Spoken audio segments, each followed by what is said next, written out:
So imagine you just came out of something that was important. Maybe it was an interview, maybe it was a conversation you've been rehearsing in the shower for weeks, or maybe a meeting where you had to speak and you could hear your own voice going too fast. And you're not even out of the parking lot before your phone is at your ear. And the person you're talking on the phone with wasn't there. They weren't in the same room with you earlier. They don't know what you said or how you said it or what anybody's facial reaction was while you were saying it. And you call them anyway. You explain what happened earlier and then you ask them the same question. Hey, did you think that went okay? And they say the same thing they were always going to say. I'm sure it was fine. And something in your chest actually loosened, like somebody let the air out of it. You feel the actual relief for only about 20 minutes or so. And then it tightens right back up again. And you're going back through the whole thing again in your mind, line by line. And you're working out who else you should call to get that same reassurance. But here's the thing. That relief initially was real. You genuinely feel better for a bit. But why did it run out so fast? And why did you need another dose by lunchtime? So if you can't settle after something until someone else tells you it was fine, if you'd ever asked two different people the same question in the same hour, this episode is for you.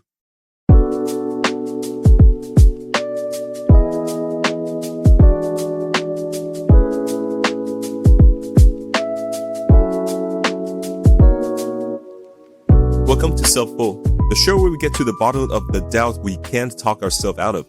My name is Wilson, and I'm not a naturally confident person. I've just spent a long time working out what confidence actually is, which turns out to be a completely different thing from what I thought it was. And today we're diving into the need for reassurance, but not the version you've heard 900 times. Nobody here is going to tell you to stand in front of a mirror and believe in yourself. I have never once seen that work on an actual human being. I mean, that's just for me, I guess. So here's where we're going. First, what you're actually handing over when you ask somebody, was that okay? Without even meaning to. Then, why that gives you real relief that runs out so fast. And then, how to change what you ask people for so that the answer finally sticks. I want to say this part early because I know how this habit feels from the inside. There is nothing needy about you. This is purely a habit, and habit can be changed. And honestly, that's a much better problem to have than a personal flaw. So if you're the person who always needs somebody to say it one more time before you can move on, stick around, because this is where that doubt stops running your whole day. So let's get specific about what this actually looks like, because it wears a lot of different outfits. Sometimes it's writing the message and then sending it to a friend first before you send it to the person it's actually meant for. Sometimes it's walking out of the conversation and turning to whoever's nearest and going, was that weird? And sometimes it's asking your partner whether everything's okay between the two of you for the third time this week and watching their face while you ask it. And then sometimes there's nobody around to ask at all, so you do it on your own. You reread your own sent message like 11 times, you replay the conversation in your head on a loop, hunting for the exact second it went wrong. Same behavior, no audience. And every single version of it has the same shape. There's a question you can't close. And the question goes, did I do okay? And you go looking for somebody who will close that question for you. Now, the checking itself is old machinery. Your brain has been keeping track of where you stand with people since you were small because for most human history, getting that wrong could genuinely cost you. We've talked about this in previous episodes. So the checking itself is not the problem. Everybody checks. I check. You check. We all do it. But the problem is what you do with the answer and why it stops working almost immediately. And that's the part nobody ever explains. So that's exactly where we're starting, which leads us to point one. You're not asking for an opinion. You're handing over a verdict. When you ask somebody, was that okay? It sounded like you're asking for information, like you want to know something, but watch what you actually do with the answer.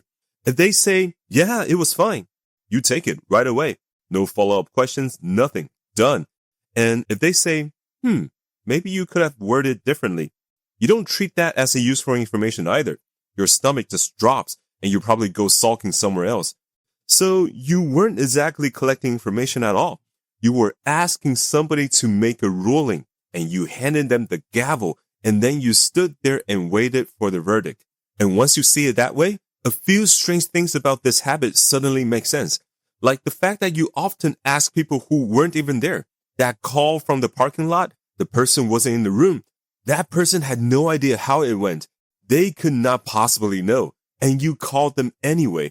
And while they said, I'm sure it was fine, it still helped, which tells you the answer was never really about the room at all.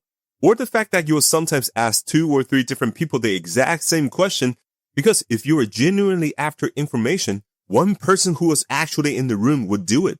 One would be enough, but you're not after information, you're after rulings, and one ruling is never quite enough. So the real question isn't, did that go okay? The question underneath it is, am I okay? And you have been quietly appointing other people to answer that one for you. And that's not a character flaw. It's just a job that got handed over early. Somewhere along the way, you learned that the fastest way to find out whether you were okay was to check somebody's face. And that worked great when you were 7. It just doesn't scale. So how do you catch yourself doing it when the whole thing happened faster than thinking? And here's the first tool. Spot the handoff. The move is this. In the moment right before you ask, and there's always a moment, even if it's a half a second, you catch what you're about to do and you name it plainly in your head.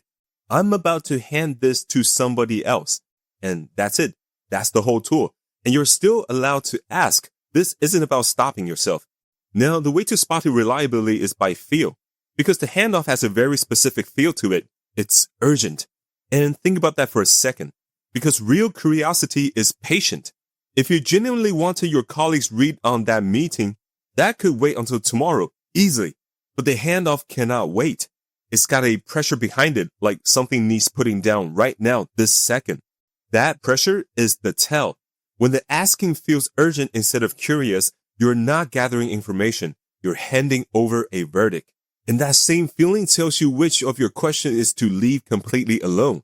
Because if you ask a colleague once, calmly, whether your email reads as too harsh and that colleague has actually read the email, that is just being considerate. That one is perfectly fine. The words are identical. The difference is the urgency and the repeat. 1 patient question is information. 3 urgent ones in an hour is a handoff. And it counts when there's nobody there, by the way. That 11 reread on your own sent message, same move, no audience, and it's the worst version because the text can't give you a ruling at all. So it can run all night. So when you go back for another reread, name it the same way. I'm trying to get a verdict out of something that can't give me one. Rule before you try any of this, because it can turn on you. Do not use it to catch yourself being pathetic. You're not gathering evidence against yourself here. You're just learning to see one specific move you've been making automatically for years. If the noticing turns into beating yourself up, stop. Come back to it another day. Let me show you what spotting that handoff looks like in a scenario. Say it's a Tuesday afternoon and you're at your desk and you just sent a slightly awkward email to your manager. Nothing terrible. You had to push back on something and you tried to be polite about it. And now that email is out there. And about 4 seconds later, you've copied that email into a chat with your friend Sam and your thumb is hovering over send. And the message you've typed underneath it says, is this too blunt? And this time you catch it right there before it goes. Not to stop yourself, just long enough to notice, I'm about to hand this to somebody else. And then you notice the second thing, which is how it feels. Because you realize you're not asking for Sam's read on your tone. This is you asking him to please take this off me. It's urgent. There's a weight behind it. And here's what's strange. Just seeing that clearly changes the temperature a little. Because for the first time, you can see the actual size of what's in front of you. It's a mildly awkward email to your manager, and you're treating it like a hearing. So why does naming the handoff do anything at all? Because you can't be handing something over and watching yourself hand it over at the same time. The second you describe the move, you step a little bit outside of it. And from out there, it stops being just what's happening, and it becomes something you're doing. That's a small gap, but the whole episode lives in that gap. And notice what it doesn't do. It doesn't stop the urge, and it's not meant to. You'll likely spot the handoff and go ahead and ask anyway most of the time, and you'll still probably do that for a while. And that's completely fine. Seeing it is the entire job at this stage. And I should be honest with you here, because I did exactly this for the first 2 weeks of making this show. So when I started this podcast, I had a routine that I could not see at the time. I finished editing the episode, and then before I publish it, I sent the whole thing to a few friends of mine. And my message to them said exactly the same thing every time. Be honest. Is this any good? And I want to point at that one word, honest. I put that word in every time because it made me feel like I was being brave about it. And some of them took me at my word. A few came back with real notes. Something like, the pace of this one puts me to sleep, the middle part drags, your microphone quality needs some work. And I am genuinely grateful for those people. I mean that. This show is better because a handful of my friends were willing to be honest with me when I asked them to be. But I'd be lying to you if I said I didn't feel crushed, because I did. And that reaction right there is the whole tell. Because if I had actually been asking for information, then somebody telling me the recording still needs some work is just information. It's useful. I can work on it in an afternoon. Information doesn't level me. But what levels me is a ruling. And a ruling is what I was really asking for from everybody all at once, while telling myself I was being brave about it. So that's what's happening. A verdict going out the door. But that on its own doesn't explain the strangest part of all of this, because the relief is real. It genuinely works. So why does it run out so fast? And why does the same question keeps coming back? Which leads us to point 2. The relief is real, and that's exactly the trap. This is a mechanism nobody explains. When somebody tells you it was fine, you feel better immediately and genuinely. That's not imaginary and is not a weakness. Being told you're okay by another human being actually settles your body down. We're built for that. But look at what it settles. It settles the feeling, but it does absolutely nothing to the question. Because the question was, did I do okay? And your friend who wasn't there has not answered that. What your friend handed you was a warm feeling. And warm feelings evaporate. So 20 minutes later, that feeling is gone. And the question is still sitting there exactly where you left it. So you go and get more. And here's the part that stings. Every time you settle it from outside, you get slightly worse at setting it from inside. Not because you're weak, because of something much more ordinary than that. It's the same reason you can drive somewhere 20 times with the navigation on and still not know the route. You weren't incapable of learning. You just never once had to. And then there's a second problem, and this one's sneakier. When you go to somebody who only comforts you, who just goes, "No, don't be silly, it was great." That conversation doesn't settle the worry, it feeds it. The two of you go over it together, the worry gets more airtime and more detailed, and both of you come away more preoccupied with it than when you started.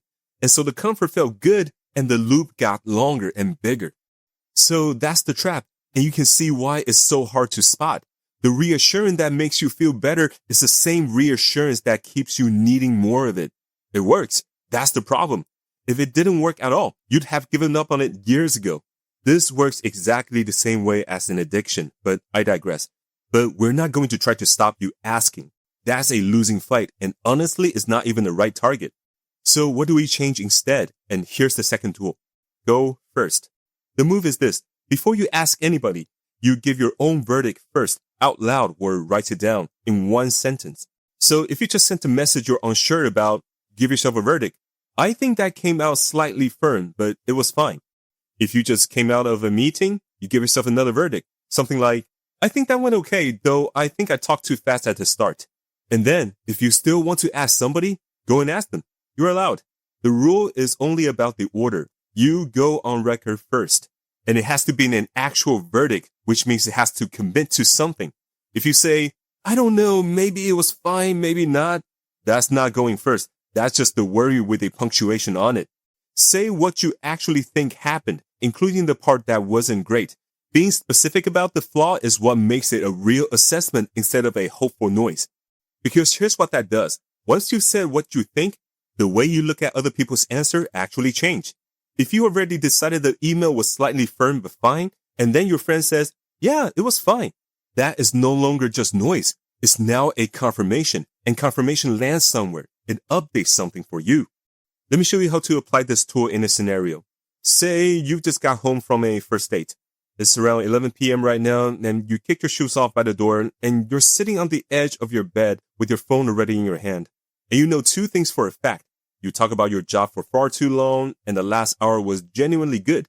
And the reason your phone is out is that there's a friend who will tell you it went well. You already typed in the message before you hit send, and the message reads, I think I've ruined it. But this time, you go first before you send anything. You say your own verdict out loud to nobody at all, and you make yourself be specific. I overdid the work stuff in the first half hours. The second half was easy, and I like to see her again. Overall, I think that went fine. You see how that answer just came out of you? And then you text your friend anyway because you want to. And then he comes back with, you always think you've ruined it and you never have. And notice what just happened in that message. It isn't a lifeline anymore. It's somebody agreeing with your call you'd already made. So his reply doesn't rescue you. It confirms you. And that lands somewhere completely different. It actually goes in and stays in. So why does the order matter that much? Because of what their answer is allowed to be. When you've got no verdict of your own, whatever your friend says is the verdict, is the only testimony in the room. So the whole case is resting on one person who usually wasn't even there. And that's why you need a new one by 20 minutes. But when you've already gone on record yourself, now their answer isn't the verdict at all. It's a second witness agreeing with the first, and nothing is resting on it. Now, what if the second witness doesn't agree? Because that's the real fear, isn't it? Say you go first, you rule that went fine, and then your friend comes back with, honestly, I thought it was kind of awkward. And yes, that can sting. I'm not going to pretend otherwise.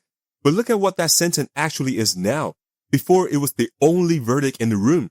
So it just landed on you, and you had nothing to weigh it against. But now it's two readings of the same events that don't match. And two readings that don't match isn't a sentence being passed on you. It's a discrepancy. And a discrepancy is something you can go and look at. Now, I want to be honest about what the first few attempt actually feels like, because it isn't triumphant. Your own verdict will sound worthless when you say it. You'll say, I think it was fine, and hear nothing behind it, because it's coming from the person whose judgment you don't rate, which is kind of the whole problem. That's expected. It isn't a sign the tool doesn't work. The verdict isn't there to convince you today. It's supposed to be a rep.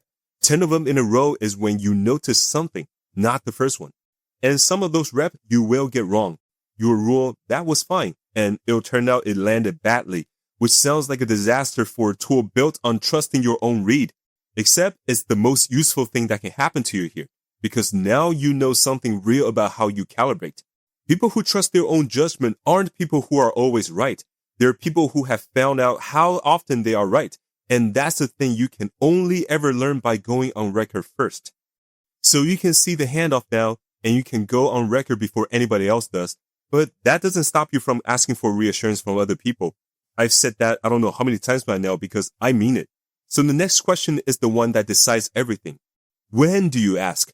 What should you actually be asking for? Because the thing you've been asking for is the reason none of it sticks, which leads us to point 3. Ask for something that can actually be used. Think about what you're literally requesting when you ask, was that okay? You're requesting comfort, and comfort is a genuinely nice thing to receive, but that's all it is, a comfort. Somebody telling you it was fine is not something you can use. You can't act on it. You can't improve with it. I mean, you can't even really believe it most of the time, because half the time the person wasn't there and you know it. It's a warm blanket, and blanket doesn't stack. Every one of them has to be handed to you again. And that's the whole problem with the question right there. Comfort is the only thing it is capable of producing. You can ask for it 100 times and get 100 warm answers, and you will still be standing exactly where you started. So if that's the wrong thing to be asking people for, what's the right one? And here's the third tool, and it's the anchor of this whole episode. Ask for the real thing. The move is this. When you're going to ask somebody, and you are, you swap the comfort question for a question that can only be answered with actual information. So instead of, was that okay? You ask, what would you have done differently? That's the swap. Same conversation, same person, one different question. And that question can only be answered with information, which behaves in the opposite way of reassurance. You can use it so it stays. And there are two things that makes it actually work. First, ask somebody who was actually there. The comfort question works on anybody, which is exactly why you've been asking people who weren't in the room. But the real question needs a witness. If nobody saw it, then you haven't got a question. You've got a worry, and that's what the second tool, go first, is for. And to begin with asking for the real thing, pick a safe witness. It could be a colleague you like or something. And start with something small, where a critical answer wouldn't really cost you anything. Don't try this on your boss or something in the beginning. What you're actually building here is a tolerance for hearing the real answer, and you build that in a small room first. And second, when they answer, do not defend yourself. This is the hardest part. Maybe your colleague will say, I would have spent less time on the second slide if I were you. And everything in you is going to want to explain why you spend time on the second slide. Don't do that. Just say, that's useful. Thank you. Because the moment you defend it, you've turned it back into a hearing and you're right back where you started. Now, I know exactly what the objection is here because it's a good one. That sounds terrifying. You're already worried it went badly and now you're supposed to invite somebody to tell you what was wrong with it? But look at the deal you were on before. You asked somebody whether it was okay, and the best they can possibly come back with is that it was fine, which buys you maybe 20 minutes of comfort and zero information. And the worst they can come back with can wreck your whole evening, or days even. So you were taking all of the risk for none of the return. But this third tool, the new question flips that completely. Its worst answer is one specific and fixable thing you didn't know before. And its best answer is somebody looking at you and going, honestly, I thought that went great. I would have done exactly the same way you just did. Which, notice, is the exact reassurance you were fishing for in the first place. Except now it actually means something because they had every opportunity to say otherwise. Okay, so picture this. It's your friend's birthday and you're all out for dinner. 6 of you around the table at a restaurant, everyone talking over each other, couple of drinks in, and sitting directly opposite of you is your friend Mia. And her sister came along too and is sitting right next to her. And you made a joke about Mia. You meant it kindly, but the table goes quiet for about a second before somebody changed the subject. That was pretty awkward for you. Now, normally, here's what you would do. You would go home and you would text to whichever friend you were closest from the table and ask them, was that really bad? Did I upset her? And they would say, no, it was fine. She didn't care. And you would feel better until you wake up the next morning. But this time, you ask them something they can only answer with the actual information. You know Mia better than I do. If you wanted to make that joke, how would you have done it? And now they have to actually think about it because you asked them the real question. And they go, honestly, I just wouldn't have made it in front of her sister. But if Mia was on her own, she would probably have found it funny. And look at what you're holding now. That's a genuinely useful information you didn't know at dinner. And now you'll have it forever. And you've also been told that the joke itself was fine by someone who had every opportunity to say otherwise. That doesn't wear off overnight. That's one you get to keep. So why does the real question stick when the comfort question doesn't? 2 reasons. The first is that you can act on it. And anything you can act on gets filed as knowledge instead of just a mood. Mood can evaporate any minute. Knowledge doesn't. The second one matters more. Praises you fish for never really count. And somewhere in you, you know that. Some part of you is aware that you set the question up so the kind answer was the easy one to be given. So even when it arrives, you can't quite spend it. But approval that turns up when somebody had an open invitation to criticize you, that one is clean. That's the only version that actually goes in. And here's how this third tool holds other two together. Spotting the handoff shows you the move. Going first puts you back on the hook for your own opinion. But this is the one that changes what asking even is. Because once your asking starts producing things you can use, you start to break the loop. You're not fighting the urge to check with people anymore. You're now checking for something better. And one more thing. You're never going to stop caring what other people think. And you shouldn't. That's not a defect. That's what makes you somebody worth being around. The goal was never to need nobody. The goal is much smaller than that. It's to stop borrowing a verdict you are perfectly capable of issuing yourself and to make the asking worth something when you do it. That's not confidence as a feeling. That's confidence as a habit, which is the only kind that has ever actually existed. And I'll be straight with you about the first time somebody gave me a real answer because I did not take it well at all. So I remember when I was a freshman in high school and every student had to do a science project. And I picked mine and I spent about 2 months planning it. 2 months. And I genuinely could not tell you now what that project even was, which honestly tells you everything you need to know. Because here's what I did with those 2 months. I went around and asked people. I asked my classmate, I asked my science teacher, I asked anybody who'd stand still long enough. And everybody was really nice about it. They said it sounded interesting, they said it sounded cool, and my science teacher, and I think she wanted me to learn this one the hard way, she'd give me a few pointers on how to structure the presentation and basically not much else. And then one day, I'm updating another classmate on how it's all going, same as always. And he stops me mid-sentence. And he tells me he's heard me talk about this thing a bunch of times by now, And he told me, honestly, he is kind of sick of hearing about it because he still has no idea what my idea actually is about. And I went quiet. And then I didn't speak to him for about a week. But somewhere in that week, it landed. Because if he genuinely couldn't tell where I was going with it, after hearing me describe it that many times, that isn't him being rude. That is the most useful thing anybody has said to me in 2 months. Everybody else told me it sounded cool, it sounded interesting. But he was the only one who told me something I could actually use. Let's do a quick recap, all 3 tools together, because it really is just one sequence and it'll only take a few seconds. First is the awareness. You'll spot the handoff, that urgent feeling right before you ask, where you're not after an opinion, you're after a ruling, a comfort. Then you go first, one sentence, your own verdict, specific enough to include the part that wasn't great. And then when you do ask somebody, and you should, you ask for the real thing. You don't ask whether it was okay. You ask, what would you have done differently? And you're probably going to do all of this badly the first few times. You'll spot the handoff and go and ask for comfort anyway. You'll give your own verdict and hear nothing behind it. You'll ask the real question and then argue with the answer you got. None of that is a failed attempt. That's just what the early version looks like. So remember where we started? The parking lot, phone already at your ear. You're calling somebody who wasn't even in the room and relief ran out after just 20 minutes. Now you're probably expecting me to say the goal is to stop making that call. It isn't. You're going to make it. You'll probably make one this week. What changes is what you're calling for. Not, do you think that went okay? Because that's a ruling and you're asking it out of somebody who wasn't even there. So you say your own verdict first, out loud, in the car before you doubt anybody. And then when you do get hold of somebody who was actually in the room, you ask them the real one. What would you have done differently? And this time, whatever comes back, you get to keep it. And the same goes for the other one I mentioned earlier. Asking your partner whether everything's okay between the two of you for the 3rd time this week and watching their face while you asked it. They're not tired of you. They're tired of being handed a verdict they can't make stick because it is the 3rd time and the first 2 didn't hold either. So don't ask them, are we okay? Ask them the one they can actually answer. Is there anything that's been bothering you that you haven't said? See, that one they can do something with, and so can you. Because there was never anything wrong with your confidence. You weren't short of a feeling.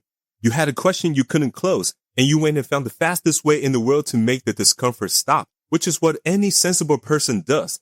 It just happened to be the way that has to be repeated forever. And the strange thing you'll notice eventually is that the more calls you make yourself, the less the answers matter. And the easier it gets when you ask the right question. Because you're not asking to be rescued anymore. You are just asking like somebody who wants to get better at something.